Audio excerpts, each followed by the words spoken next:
Mayor delivers ultimatum to school board. Resign or face charges for child pornography based on books in the public school libraries and classrooms. Yeah, that's about right. Time to frog march and perp walk all these skeevy board members presiding over the corruption of our children. Perp walk them right into the river. I'm Dr. Duke, she's Katie, and this is the Dr. Duke Show.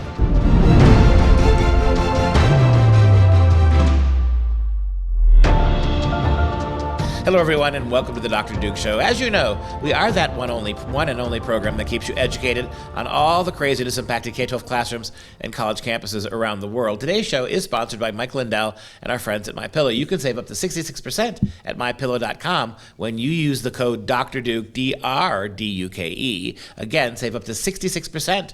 Use that code. Today, we start in Ohio, where a local mayor actually just went all scorched earth at a school board meeting, demanding each member resign or face criminal charges of allowing child pornography in the classroom. This is remarkable. It's the kind of thing that we say all the time. Why is nobody doing this? Why is nobody taking the bull by the horns here and calling some of this racist, anti-racist stuff, racism, or some of the pornography in the classroom just downright unacceptable? Well, we have it happening for the Hudson mayor, Mr. Craig Schubert. And you know what? I just want to see his video so I can applaud him sooner than later. So Hudson, Ohio? Hudson, Ohio. I'm going to call him Rock Hudson for goodness. this performance. Roll clip. It has come to my attention that your educators are distributing essentially what is child pornography in the classroom. I've spoken to a judge this evening. She's already confirmed that. So I'm going to give you a simple choice. You either choose to resign from this Board of Education, or you will be charged. Thank you. Thank you for your comment. Nailed it. That was the best walkout that we've seen. Mic drop. at any of these school board meetings so far. So take a lesson from the mayor of Hudson. Now, what he is referencing is a book that is being, I guess, used as curriculum in a college credit course that they're taking at the high school, and it's for the Writing in the Liberal Arts 2 course, and it's called, as you see, 642 Things to Write About. So it's a book that is all about writing prompts to help kids think of something to write about. Okay, great idea. Except the simple fact that contained within 642 things, some of those things are not like the others. And basically what happened was parents said that some of the prompts that are included in this book, now they're not being assigned, they haven't been assigned to their students, but they are in the book, that the book is assigned to the students. Some of the parents say that they had prompts such as, write a sex scene you would not show your mom, and then rewrite that sex scene from above into one that you would let your mom read. So the simple fact that our high schoolers are able to go through this and get these ideas, that's just one example from within it. Another prompt is asking the students to drink a beer and describe how it tastes. And parents said that they felt that these prompts, you know what, maybe they're not that appropriate for our high school students. What is the fascination with these textbook companies of just jamming sex in anywhere they can? And beer. Sex and beer and radical race theory. Ugh. I still think there's $1 billion to be made if some publishing house that had the means would just go back to traditional, completely sanitized curriculum. That's not allowed. There's got to be a market for this. There has to be. Look at all these moms and dads. Give us a curriculum that doesn't sexualize them, that doesn't politicize them, that doesn't make them hate their own race. Can we do that? Is that hard? Is that a difficult thing to do these days? Yeah, apparently it is. Apparently. According to from a prepared statement, of course, the superintendent, Phil Herman, said that the inappropriate and offensive writing prompts were part of a supplemental resource used in the high school senior level college credit plus writing sections. Now, according to Herman, the district immediately determined this writing resource should not be in the hands of our students, and then they collected the books from the students enrolled in the course. And then, of course, we have the mayor who said, school board, get out now. There's a 5-panel board. We don't know if any of them are going to resign, But hopefully, if they don't, they will face criminal charges. And initially, they've all refused to resign so far, right? So, there is a remarkable latitude. It's things that you and I would never get away with showing a child. Somehow, they're indemnified because they're educators. I'll give you an example that used to be before. You wanted to do an art history class, or you wanted to expose kids to art. Well, every now and then you're going to see a naked buttocks of a Greek statue or a bare-breasted woman in postmodern art. And so that's a way back when it was the other way, right? When education was considered to be too conservative, right? And a teacher wanted to show the naked David, we just talked about that yesterday, or wanted to show a Modigliani painting, for instance, they wouldn't get in trouble then for showing the nude body in an artistic context. But this has been taken way too far now. This idea that the schools are completely indemnified in every case for the more radical revelations when it comes to race and sex and gender that they're forcing on kids at younger and younger ages. Well, and here's the other thing, talking specifically about this book and the curriculum that's used. This is a book called 642 Things. So there are 642 different things for the students to write about.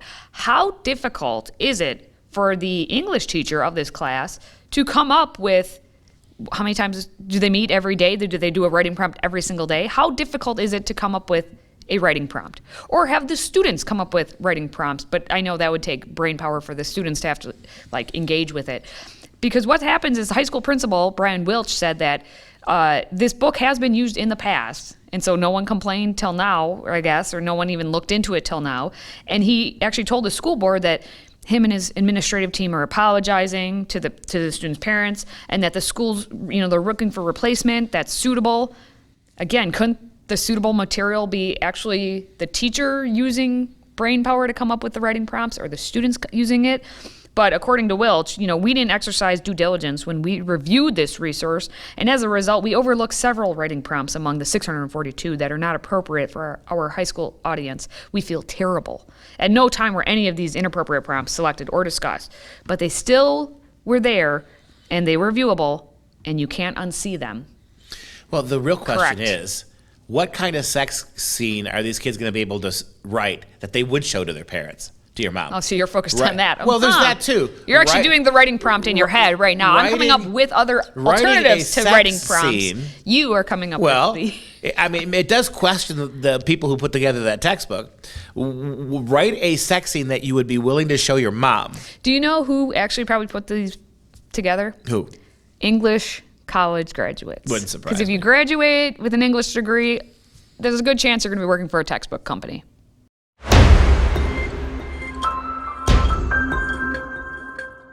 Before we move on, just a quick little reminder that the best way to access our content is to download the Freedom Project media app. Simply search Freedom Project in your app store, download, and make sure you allow for notifications. Also, if you like listening to the audio podcast, we are available on Apple, Google, SoundCloud, and everywhere else. All right, here's a story that actually is quite sad to me. We have a sad departure of work from a Canadian ethics professor, and it was all because of the jab.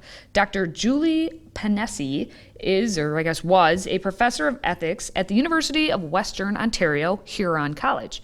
Now, she decided to give her final lesson, after teaching for 20 years, on the universally accepted ethics of coercing people into medical procedures. That's her exact words. And she said, I'm going to use myself as an example. Let's take a look. Today, I'm going to teach you a short lesson on the universally accepted ethics of coercing people into medical procedures. I'll be the example. My employer has just mandated that I must get a vaccine for COVID-19. If I want to keep working at my job as a professor, I have to take this vaccine. Here's my conundrum. My school employs me to be an authority on the subject of ethics. I hold a PhD in ethics and ancient philosophy.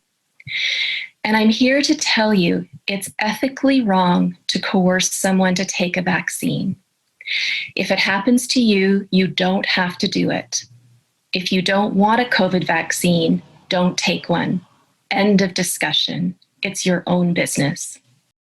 And sadly, in this day and age, it's not end of discussion, it's end of your career. Which is happening to her because within a half hour, I think it was, they said, of her sending this on to her chair of her department or whatnot, yeah, she got the boot. She's got canceled. And the thing is, she went into this lesson, because it was recorded, knowing that this was basically going to be her last lesson, because she was going to be forced to resign, essentially, or be fired. She says, I am facing imminent dismissal after 20 years on the job. I'm a teacher. I'm a university professor. My job is to teach how to think critically, to ask questions that might expose a false argument. Nobody is promising that I won't get COVID or transmit COVID if I get the vaccine. I'm entitled to make choices about what does and what does not enter my body, regardless of my reasons. Makes a lot of sense. Now, you wonder, I assume with 20 years experience, she probably, not guaranteed, has tenure. So on top of everything else, she's should be a Canada. tenure. We don't know, yeah. And in this lesson, let's note that this is the beginning of the school year, and she even says, this is my first and potentially my last lesson of the year, and it was. In the spirit of Socrates, are you allowed to mention his name? In the spirit of Socrates, who was executed for asking questions. If you didn't know that, look it up. Well, and Socrates also was forced to take a drug he didn't want to take, yeah, right? Woo. History repeats itself. All right, this lesson will consist of only one question. When a person has done the same job to the satisfaction of her employer for 20 years, is it right or is it wrong to suddenly demand that they submit to an unnecessary medical procedure in order to keep their job? So you think about that one. The employee is not allowed to ask questions. She may only submit to the procedure or be fired. To my first year students, is this right or is this wrong? And then she ends the video in tears, and she puts her face in her hands.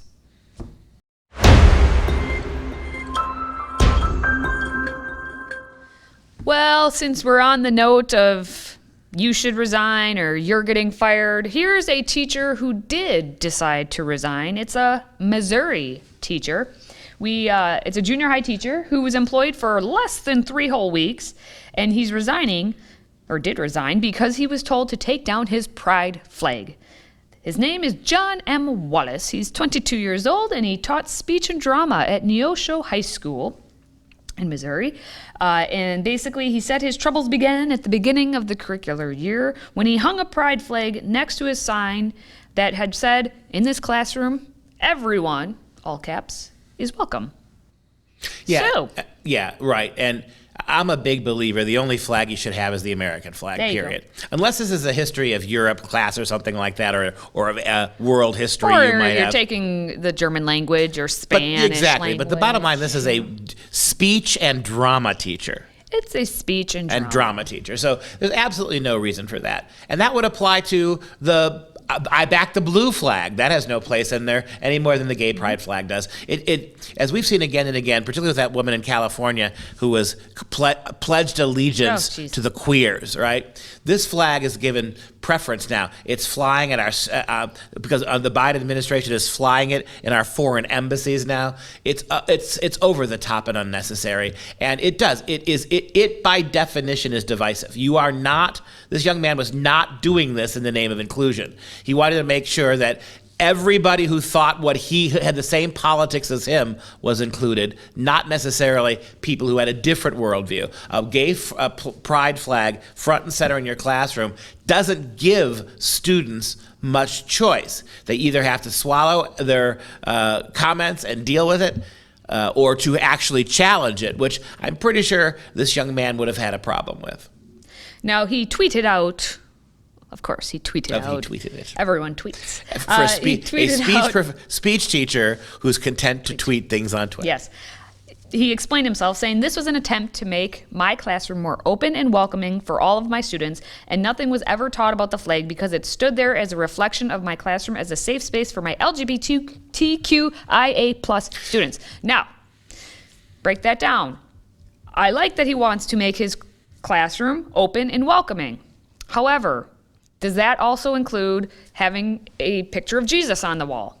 Because that could help make people feel safe and welcomed, because that could be a reflection of a classroom as a safe space, as he says. But no, he just had the pride flag. That's right. So that's where the issue comes in. And it's the just assumption. this It's and the not assumption. anything else, yes. Right. That this culture is so cruel and evil that we have to make gays and lesbians and all the little alphabet people feel so much more specifically welcome. No one's unwelcomed them. It's a public school. You get to go because you're Americans. In fact, maybe that's why you should have the American flag, because under the flag of America, everybody goes to school, including the LGBTQ kids that you're so worried about, who can go to any school they want. They can go to private schools. They can go to public schools. There's no litmus test. They're welcome. They're welcome not because of your silly gay pride flag. They're welcome because of the banner of America. Do you have an American flag in your class, sir? I sort of doubt you do. Well, he doesn't because he resigned. So a parent actually had complained to the school that Wallace was going to teach their child to be gay.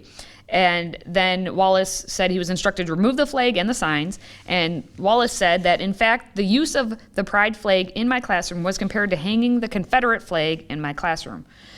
Wallace then removed the flag, and he went on Twitter again. Of course, always on Twitter. I answered truthfully while expressing that if students had a problem with who I was, there were other open classes, which that's the tell. Right. Saying that if they had, it made it seem that he was going to say things about who he was. Basically, he was going to bring sexuality into the classroom, which is obviously not necessary. So Wallace then said he was asked to sign a letter agreeing that he would not discuss sexuality in the classroom, which prompted his resignation. And there we go. We got the full truth right at the end there. He said there is never a problem when a heterosexual teacher displays pictures of themselves and their spouses in a classroom, but I have a flag and all hell breaks loose. My administrators chose to believe the bigotry of parents over their building's teacher. To say I am devastated is an understatement. Dishonest. If there was such a thing as a hetero flag, I freaking guarantee you if a heterosexual teacher put up a exclusively flag honoring heterosexuality, that would be provocative in the exact same way. Also, there is never a problem when a heterosexual teacher displays pictures of themselves and their spouses in a classroom. Who says you couldn't have a picture with you and your arm around another guy? Even that's not going to be questioned. But the big flag is what got you into this mess. You are not so childish, Mr. Wallace, as to believe that that's not a political statement. That is not a welcoming statement. It's not an inclusive statement. It is a political statement. People like you want to pretend that the American flag is political because you project your politics on it. But it's not. Again, you're gay. You're able to get a job teaching. You're able to stand before kids. All the kids in the classroom, gay, straight, or whatever they are allowed to come, and no one's stopping them from going to class. The problem is not the American flag. The problem is these flags that you are trying to elevate above the American flag. Whether you admit it or not, that's political and it's unnecessary, as much as the Confederate flag would have been in that situation. So I'm not surprised somebody compared it to that. It's the we did a story last week, right, about Antifa and about Michael out in San Francisco, a teacher by the name of Gipe, right, who had totalitarian murders on the Antifa flag and Mao Zedong in his classroom, and they had to come down too. Well, let's take a look at some more Twitter, because twittering is what they do. Now, according to ND, whoever that may be, you can be yourselves. Your sexuality doesn't belong in taxpayer classrooms. How do you not understand this? And then we have Sarah Burgess, who is Mrs. Burgess too, so fellow teacher, saying, as someone who has taught in that part of the state, this lack of humanity saddens but does not surprise me. Every child deserves a safe space, just as every teacher deserves to live authentically without having to hide their identity. We need more teachers like you. Now, again, here's the other thing. What if instead of a flag, it posted in his classroom, he wore a little gay pride lapel pin?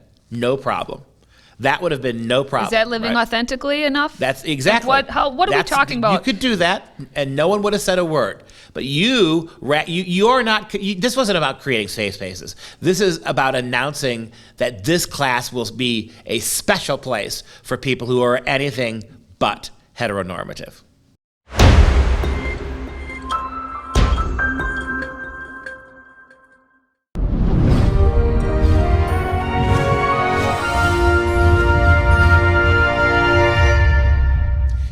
It's time now for some real education. You wait for this every day, don't you? Where we put away the foolishness of the public schools and universities and try to focus on a serious educational issue. Today, I want to talk to you about Bernini. Take a picture. Look at the picture. Bernini, there he is on the left, was an Italian sculptor and architect, a major figure in architecture as well. He was better known as the leading sculptor of his age. Born in 1598, he lived all the way to 1680. He is a great late Renaissance Baroque painter. In fact, he created Baroque art and architecture. According to one critic, what Shakespeare is to drama, Bernini may be to sculpture. Bernini was also an accomplished painter and a man of the theater who wrote and directed plays. As an architect and a city planner, he designed churches and chapels and public squares, as well as massive works combining both architecture and sculpture, especially elaborate public fountains and funerary monuments. His ability to synthesize sculpture, painting, and architecture into a coherent, conceptual, visual whole has been termed by the art historian Irvin Lavin as the unity of the visual arts. Now take a look at our picture for today. This is the story of Aeneas and Chryses and Ascanius. This is, of course, from the great Roman poet Virgil, who gave us the Aeneid, the story of how Aeneas, the hero, fled from the burning Troy by taking his aged father on his shoulder. And you can see his little boy behind him. So the father is Anchises on the shoulders of Aeneas, and that's little Ascanius fleeing behind him. And they're running away from the destruction of the Trojan world. Aeneas would be like Odysseus, buffeted around the Mediterranean, took years and years and years of sorrow and tragedy before he could get to his destiny. Unlike Odysseus, whose destiny was to return home a hero, it was the destiny of Aeneas to raise out of the fallen Trojan race a new race, and that race would be the race of the Romans. And so take a look at the next image there, the face, what a incredibly soft touch he had with that hammer and those sculpting tools in terms of making the face of Aeneas. Aeneas, Anchises, and Ascanius was sculpted in 1619. Today it is housed in the Galleria Borghese in Rome. The sculpture depicts a scene from the Aeneid. And go back to the broader view. It goes back to the Aeneid, where the hero Aeneas leads his family from the burning Troy. The life-size group shows the three generations of his family. The young man is Aeneas, carrying his father. His son is there.